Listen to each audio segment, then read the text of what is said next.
খবৰ আছিলে আজি যে এনেকৈ বলেৰো গাড়ী এখনত গৰু লৈ আহি আছে। সেই অনুসৰি আমি আমাৰ তেলিপাৰা টোলগেটৰ ওচৰতে গাড়ীখন ধৰিলোঁ, বলেৰো গাড়ী।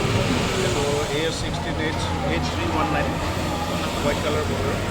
ইয়াৰ ভিতৰত গাড়ীখনৰ ভিতৰত 4টা গৰু আছে আৰু এজন ড্ৰাইভাৰ আমি ধৰিছোঁ, আহিদুল আলী শ্বেখ।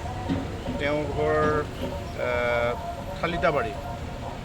ক'ৰ পৰা ক'লৈ এইটো গৈছিল? চামুকতলাৰ পৰা আনিছিলে, চামুকতলাৰ পৰা থালিতাবাৰী কোকৰাঝাৰলৈ যাব। কি গাড়ীত লৈ আহিছিল ছাৰ?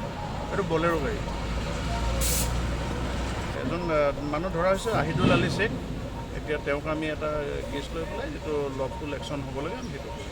আমাৰ ইনফৰ্মেশ্যনত ধৰা হৈছে। একচুৱেলি টোলগেটত নিয়মীয়া তালাচী সাধাৰণতে নাথাকে, গতিকে আমাৰ চ'ৰ্চৰ খবৰ অনুসৰি আমি ধৰা দেখা গৈছে ছাৰ ৰাতিপুৱাও আপোনালোকে এই অভিযান? হয়, ৰাতিপুৱা শ্ৰীৰামপুৰ OPৰ আণ্ডাৰত ধৰা হৈছে 2খন গাড়ী আৰু 19টা গৰু ৰাতিপুৱা ধৰা হৈছে।